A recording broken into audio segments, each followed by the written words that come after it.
मंजर को हसन कहते हैं। इमाम हसन मुज्तबा अलैहिस्सलाम की ज़ात गिरामी वो ज़ात है जिसके फ़ज़ाइल और मनाक़ब शिया कुतुब में भी हैं, अहले सुन्नत कुतुब में भी हैं, लेकिन ये फ़ज़ाइल बकसरत नकल नहीं किए जाते, बयान नहीं किए जाते। गुफ्तगू अमीर अल मोमिनीन के फ़ज़ाइल पे होती है, तज़किरा हज़रत इमाम हुसैन अलैहिस्सलाम का होता है। मैं चाहूँगा कि आज की मजलिस में मुकम्मल गुफ्तगू उस आका की ज़ात पे की जाए, उस मौला की ज़ात पे की जाए कि जिसके अंदर इतने फ़ज़ाइल थे कि वो अली का जानशीन बना। ये अली ही को ज़ेबा था कि वो रसूल की जगह पे बैठते, और ये इमाम हसन को ज़ेबा था कि वो अमीर अल मोमिनीन की जगह पे बैठते। इस आका, इस मौला जिनकी सखावत, जिनका इल्म, जिनका शुजाअत, जिनकी फसाहत, जिनकी बलागत भरी हुई हैं किताबें उन वाक़यात के साथ, जिस एक एक वाक़े से पता चल जाता है कि इमाम हसन किन खसूसियात और किन औसाफ़े हमीदा के मालिक थे। कभी भी इमाम हसन का तकाबुल हम शिया मिंबर से नहीं पढ़ते, और वैसे भी तकाबुल बनता ही नहीं। मैं सतर कहने लगा हूं जो इमाम हसन की आमद से वाकिफ है, जिनको मौला इमाम हसन का जो जश्न मनाते हैं उनके लिए सतर पढ़े। जो रमजान के दरमियान में दो नमाजों के दरमियान भी उतरने के लिए ज़हरा का मुसल्ला मांगे, बादशाह हुसैन इन हाथों को सलामत, शहजादी कौनैन इन हाथों को सलामत।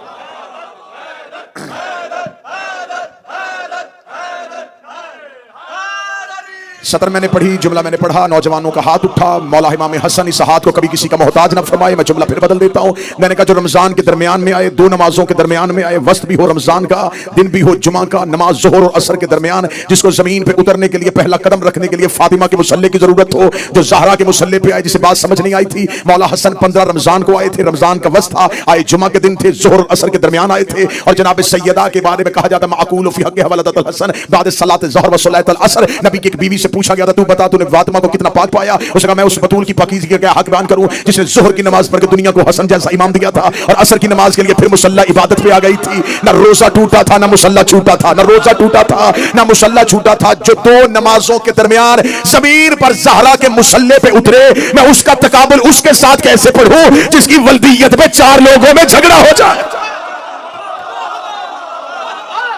क्या तकाबुल पढ़ा जाए?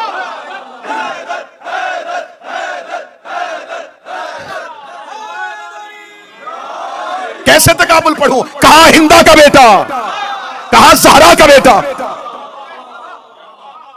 कहां पिसरे अबू सुफियान, कहां पिसरे अली।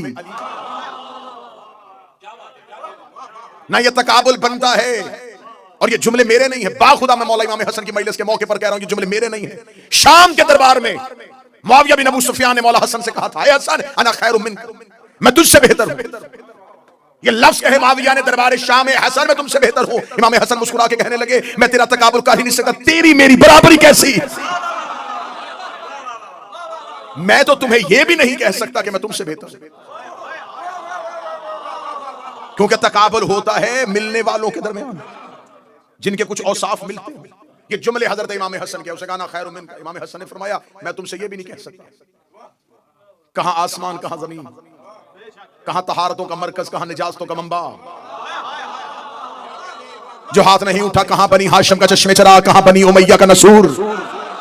जो हाथ अभी भी नहीं उठा, कहां शजराए तैयबा, कहां शजराए खबीसा। ये नस्ले हाशिम, वो नस्ले उमैया। तकाबुल कैसा? ना खानदानों का तकाबुल, ना मां का मां से तवाज़ुन, ना बाप की बराबरी बाप से, ना दादा की बराबरी दादा के साथ।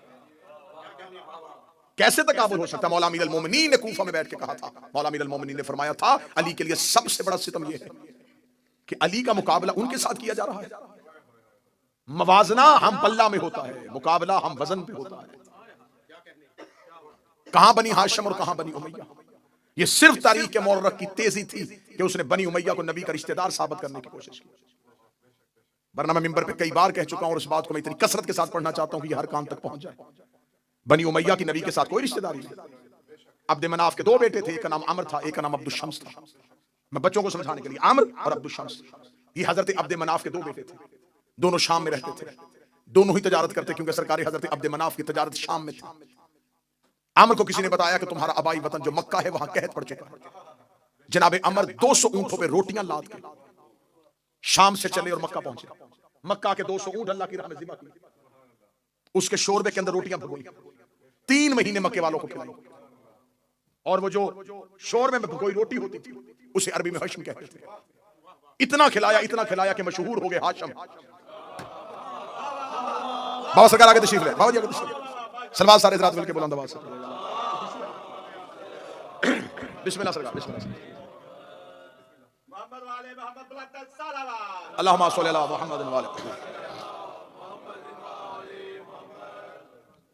सरकार। आगा जी शरीक मजलिस हुए, मजलिस की रूहानियत में मजीद इजाफा और मेरे लिए ये सआदत की दुआ का हसूल बना और उनकी बरकत जो है वो मुझे जैसे तालिब इल्म के लिए बाइस फजीलत बनी।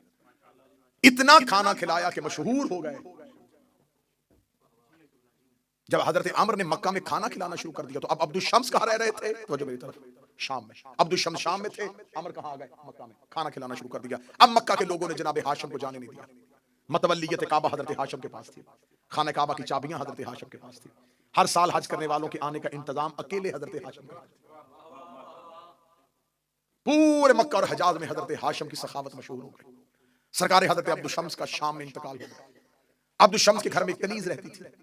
वो कनीज एक बच्चे को अपने साथ लेके आई थी। अब्दुल शम्स के मरने के बाद उस बच्चे ने दावा कर दिया कि मैं अब्दुल शम्स का बेटा हूं, जबकि वो कनीज जो काम करने के लिए अब्दुल शम्स के घर में रहती थी उसका बेटा था। उसका नाम था उमैया।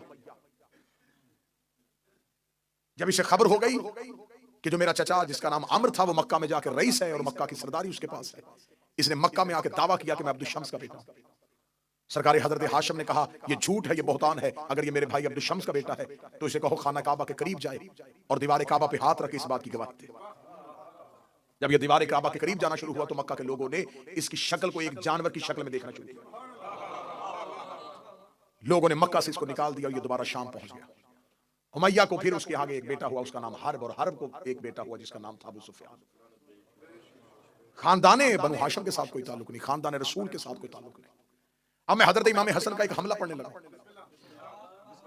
वैसे तो शुजात हजरत इमाम हसन पढ़ने के लिए एक ही जुमला काफी है कि अब्बास हसन के शागिर्द थे।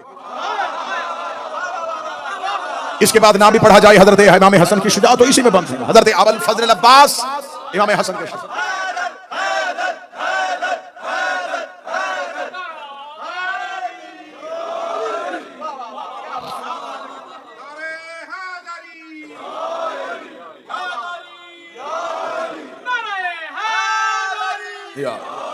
शागिर्द थे और सिर्फ हजरत अबुल फजल अब्बास नहीं, खानदाने हाशिम को, हाशमियों को, अली के बेटों को तलवार चलाने का और नेजा फेंकने का अंदाज इमाम हसन ने सिखाया। बाबा जी आज मौरख बहस कर रहा है हसन को लड़ना नहीं आता था। हसन लड़ते नहीं थे, हसन को जंग करनी नहीं आती थी। इमाम हसन सुलह पसंद थे, धीमे मजाज के मालिक थे। हसन लड़ते नहीं थे, हसन लड़ते नहीं थे। हमें तेरे अंदर के दर्द का पता है, तूने इसलिए कहा कि हसन लड़ते नहीं थे। तुझे हसन की शुजाअत से तकलीफ इसलिए है कि जमल में ऊंट की टांगे हसन ने काटी थी। जंगे जमल में ऊंट की टांगों को जिसने काटा वो इमाम, जिसने हौसत को जमीन से गिरने से पहले संभाला वो इमाम हसन, जिसने जंगे सफीन में अकेले ने फुरात का घाट खाली करवाया। मैं हमला पढ़ देता हूं सरकार हजरत। जब मुआविया हुकूमत ले चुका और ये हाकम बन चुका शाम का, तो मौला इमाम हसन ने 6 शर्तें सरकार से कही थी। पहली शर्त कही थी कि तू कुरान और सुन्नत पर अमल करेगा, और ये शर्तें आज भी तारीख में लिखी हुई। जो शराइत के साथ इमाम हसन ने सुलह की, मुआहिदा किया, वो शर्तें हैं। देखिए सुलह कहना गलत होगा, ये मुआहिदा था। सुलह तब होनी थी अगर शर्तें पूरी होती।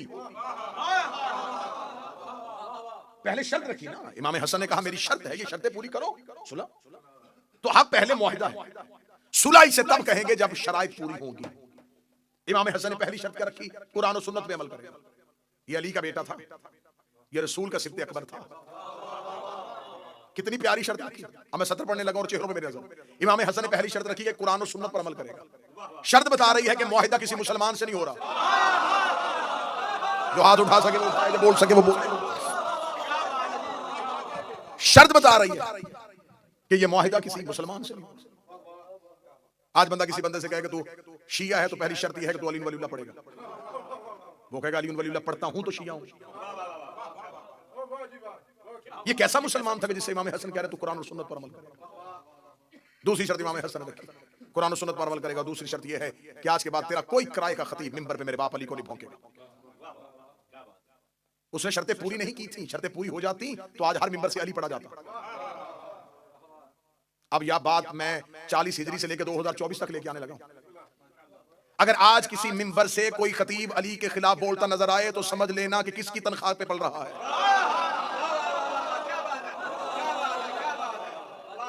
मिंबरों पे अली पे भौंकना हिंदा के बेटे की तनख्वाह थी। मौला इमाम हसन ने फरमाया कोई तरह कराए का खतीब मेरे बाबे अली को नहीं भौंकेगा। तीसरी शर्त रखी थी, मेरे शियों के हकूक का ख्याल रखा जाएगा, मेरे शियों को नाहक कत्ल नहीं किया जाएगा, उनके हकूक मजरू नहीं किए जाएंगे। क्यों? मौला इमाम हसन बचा रहे थे, अपने नौकरों को बचा रहे थे, अपने असहाब बचा रहे थे करबला के लिए, जमीन साजी कर रहे थे इमाम हसन। इमाम हसन मुश्तबा ने ये शराइत रखी, और अगर आप तारीख को बगौर उसका मुतालिया करें, कैसी कैसी शख्सियात का कत्ल हुआ था उस दौर में। हुजर इब्ने अदई जैसे, रुशैद हजरी जैसे लोग, अब्दुल्ला इब्ने मसऊद जैसा लोग, मुफस्सिर कुरान जिसने तफसीर अली से ली थी, जो मुफस्सिर कुरान था, मुआविया ने उसे अपने दरबार में खड़ा करके छड़ियों के साथ मरवाना शुरू किया। बूढ़े थे और सिर्फ बेटियां थी, उनकी बेटा कोई नहीं था। जमीन पे जख्मी गिरा पड़ा था ये अली का सहाबी, ज़ईफ, और मुआविया तक से नीचे उतर के करीब आके कहने लगा क्या फायदा हुआ अली की मोहब्बत का, अभी थोड़ी देर के बाद मर जाएगा, दुनिया में तेरी बेटियां अकेली रह जाएंगी, कैसे अपना मुआश का बंदोबस्त करेंगी, कैसे जमाने में जिएंगी। अब्दुल्ला इब्ने मसऊद ने आंखें बंद होते आंखें खोल के कहा मेरी बेटियों के रिस्क की तुझे क्यों परवाह है। और ये जो आज वजीफा पढ़ा जाता है कि किसी घर में रिस्क की कमी हो तो उस घर की मस्तूर को चाहिए कि रात को सोने से पहले सूरह वाक़िया पढ़े, ये वजीफा अब्दुल्ला इब्ने मसऊद ने बताया था। अब्दुल्ला इब्ने मसऊद ने फरमाया तू मेरी बेटियों के रिस्क की फिक्र न कर, वो अली के कहने के मुताबिक रात को सोने से पहले सूरह वाक़िया पढ़ के सोते। इसे कहते हैं सहाबी मरता हुआ भी अली की हदीस बयान कर रहा है। दुश्मन के दरबार में अली की हदीस पढ़ा और उसने ठोकर मार के कहा चल फिर मरना ही चाहता है तो तूने कुरान पे इतनी खिदमत की है, तेरी तफसीर कुरान पे इतनी खिदमत है, चल मैं तुझे इतना जरूर अजर दूंगा कि तूने कुरान के लिए बड़ी खिदमत की है। मैं तुझसे पूछना चाहता हूं तू कैसे मरना चाहता है, तेरी खिदमत के एवज में तुझे इतनी छूट दे देता हूं, तू जिस तरह मरना चाहे मैं तुझे वैसे मारूंगा, तू कैसे मरना चाहता है, तू कैसे मरना चाहता है। अब्दुल्ला इब्ने मसऊद ने बंद आंखों खोल के कहा बिल्कुल ऐसे जैसे 12वें के दौर में तू मेरे हाथ से मरना चाहता है।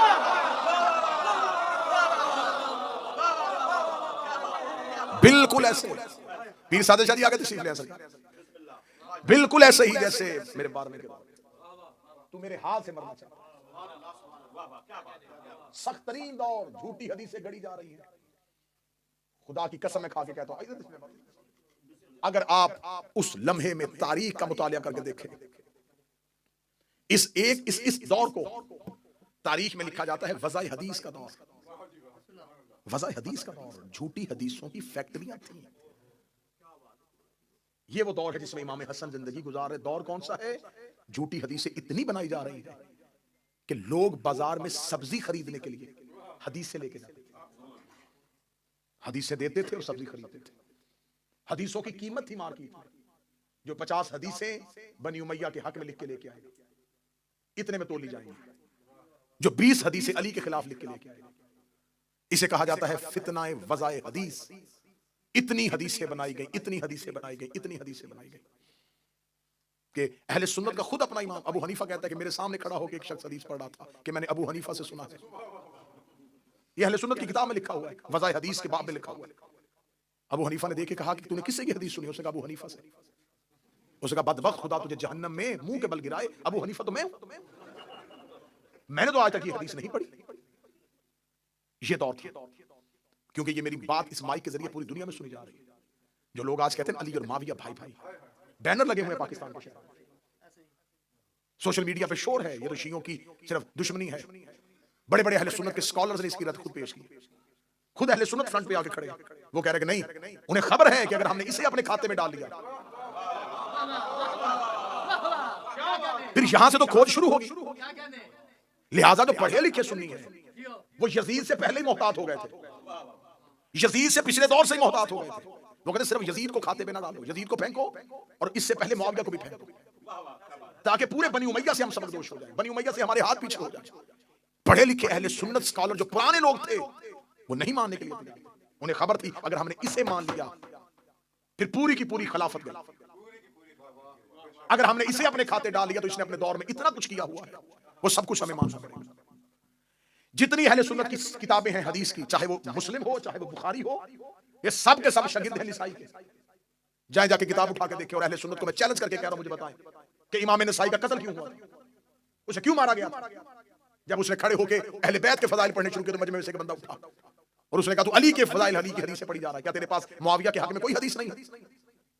तो इमाम नसाई ने वही खड़े होकर कहा, हाँ मेरे पास मुआविया के हक में एक हदीस है कि नबी ने कहा था कि खुदा तेरा पेट ना भरे। और ये आज भी हदीस सही मुस्लिम में पड़ी हुई, आज भी हदीस पड़ी हुई कि रसूल अल्लाह ने उसे बददुआ दी थी कि खुदा कभी भी तेरे पेट को ना भरे। जब नसाई ने ये जुमला कहा तो लोगों ने उसे उतार के कहा, बा खुदा ये शिया है, और उसे मारना शुरू किया। और इसी हालत में, जख्मी हालत में उसे लोग ले गए, उसको जाके मक्के में दफन कर दिया और वो मर गया। फितना वदा हदीस हो रहा है। उस दौर में इतना तंग कर दिया गया है कि लोगों को वही इस्लाम पढ़ाया जा रहा है जो बनी उमैया दे रहे हैं। इस दौर में इमाम हसन का एक हमला पड़ा। मौला हसन ने 5वीं शर्त रखी थी कि देख, तू अपनी जिंदगी तक खिलाफत करेगा, हुकूमत करेगा, लेकिन तू अपने मरने के बाद अपने बेटे को वली अहद नहीं बनाएगा। इसने अपनी जिंदगी में अपने बेटे के लिए हालात ठीक करने शुरू कर दिए। खुरासान में बैत लेनी शुरू कर दी, कूफे में बैत लेनी शुरू कर दी, बसरा में बैत लेनी शुरू कर दी। खबर इमाम हसन को मदीने पहुंची, और ये मुआहिदा होने के 4.5 या 5 साल के बाद खबर पहुंची कि इसने तो बैत लेनी शुरू कर दी। इमाम हसन अलैहिस्सलाम मदीने से एक गुलाम के साथ अकेले शाम आए। मैं जंग पढ़ने लगा हूं, कोई लश्कर नहीं, कोई फौजी नहीं, कोई सिपाही नहीं, अकेले हजरत इमाम हसन एक गुलाम को साथ लेकर मदीना से निकले। आगे शाम मुखबरों ने जाकर दरबार में खबर दी, हसन शाम पहुंच गए।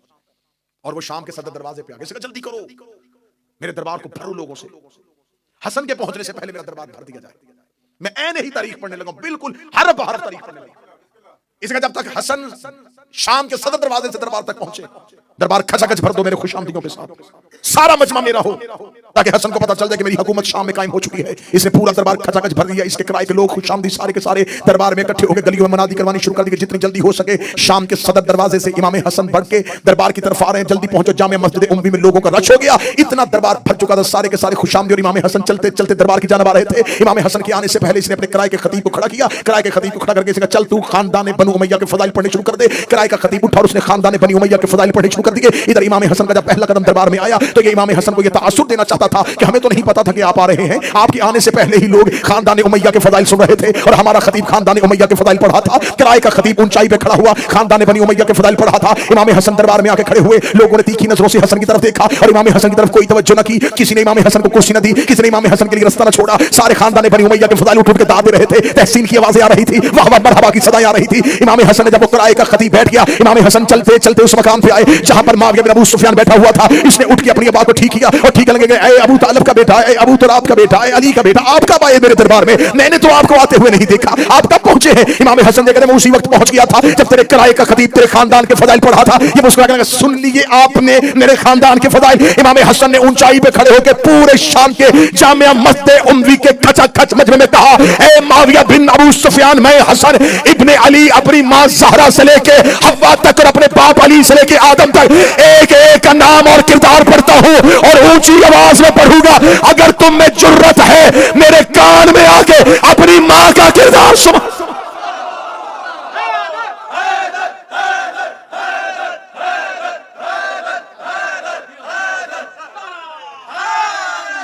ऐ मुझ पे फख्र मुबाहत करने वाले, ऐ मेरे खानदान पे फख्र करने वालों, ऐ मेरे खानदान पे फख्र मुबाहत करने वालों, कान में आके पढ़ो। दरबार में सन्नाटा तारी हुआ, खामोशी तारी हुई, खामोशी का तारी होना था। इमाम हसन ने यूं मजमे की तरफ देखा, पहला ही जुमला इतना सख्त था, लोगों ने कहा ये कौन है जिसने दमिश्क के हाकिम को इतना बड़ा जुमला कह दिया? हाकिम अभी तख्त पे लर्ज़ा बर आदम था और चेहरे पे मौत की जर्दी थी। इमाम हसन ने कहा, जो मुझे जानता है वो जान ले, जो नहीं जानता वो सुन ले, अना हसन इब्ने अली, मैं हसन अली का बेटा हूं, मैं अबू तालिब का बेटा हूं, मैं ज़ुर्रियत इब्राहिम हूं, मैं नस्ल इस्माइल हूं, मैं शजरा तैयबा का समर हूं, मैं फर्जंद इब्राहिम हूं, मैं फर्जंद इस्माइल हूं, मैं सफा का बेटा हूं, मैं मरवा का बेटा हूं। इतना कहते कहते इमाम हसन के जुबान से जुमला निकला, मैं चाहूं तो इराक को शाम कर दूं, मैं चाहूं तो इराक को शाम कर दूं, मैं चाहूं तो दिन को रात कर दूं, मैं चाहूं तो रात को दिन कर दूं। पीछे से बंदा मजमा चीरता हुआ आगे बढ़ा और आगे बढ़ के मा अकाला हत्ता हाफिज सालिक, तू वो क्यों कह रहा है जो तू कर ही नहीं सकता? इमाम हसन ने तीखी हुई नजरों से पीछे मुड़ के देखा, फरमाया शर्म नहीं आती औरत होके मर्दों में खड़ी, औरत होके मर्दों में खड़ी है।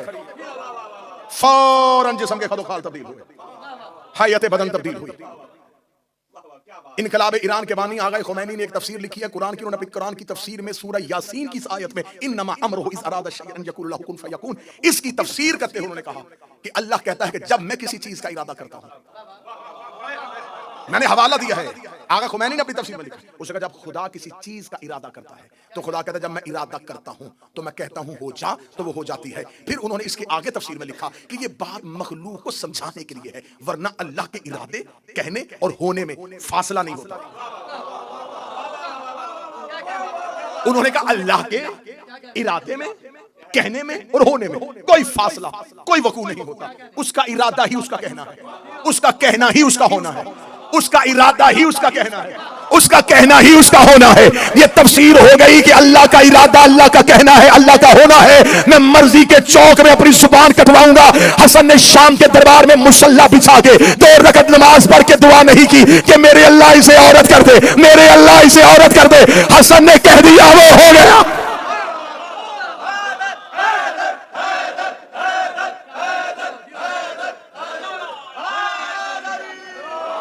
क्यों? इसलिए कि इमाम हसन इरादा इलाही है। हसन जमीन पर अल्लाह के इरादे का मजहर ताम है, यह तजल्ली परवरदिगार है। अल्लाह का कहना इनसे साबित है क्योंकि यह दलील परवरदिगार। कहा शर्म नहीं आती औरत होके मर्दों, यहां तक आपको जाकिरी ने सुनाई है। मैं इससे अगली हदीस का अगला टुकड़ा सुनाने लगा, अब इससे भी अच्छा टुकड़ा सुनाने लगा हूं। जब कहा शर्म नहीं आती औरत हो के मर्दों में आ गई है, हैयत तब्दील हुई, खदोखाल तब्दील हुए, मिंबर की पूरी खतीबाना जिम्मेदारी के साथ जुमला कहने लगा। जो ही बदन तब्दील होना शुरू हुआ तो अपने आप में शर्मिंदगी में ऐसे मजमे से बाहर निकलने का इरादा किया। इमाम हसन पीछे आवाज, रुक जा, कहां जा रहा है? घर जाके क्या करेगा? घर पे तो औरत बैठी थी, जा, हमने उसे मर्द कर दिया है, हमने उसे मर्द कर दिया।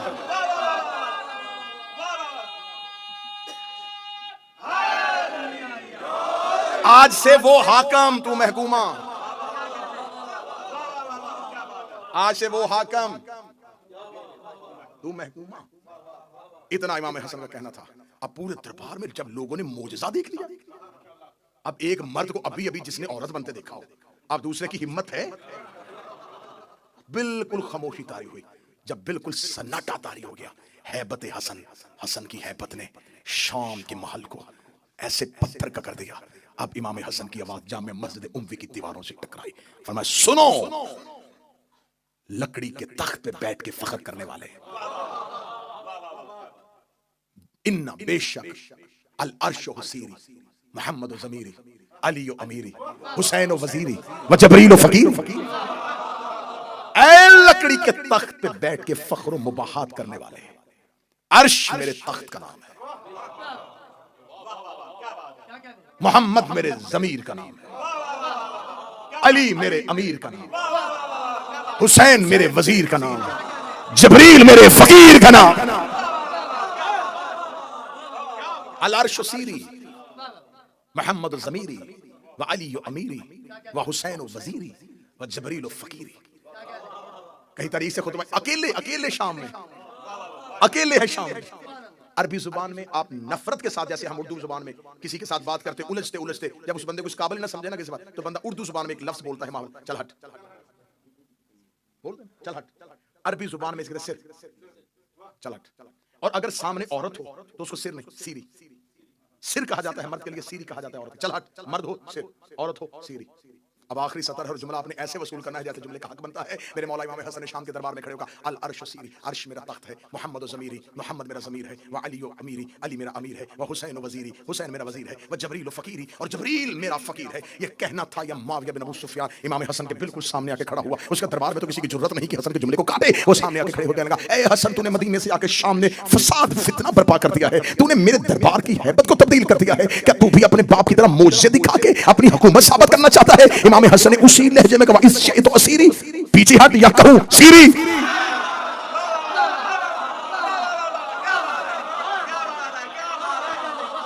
पीछे हटेगा या तुझे भी कहूं सीरी।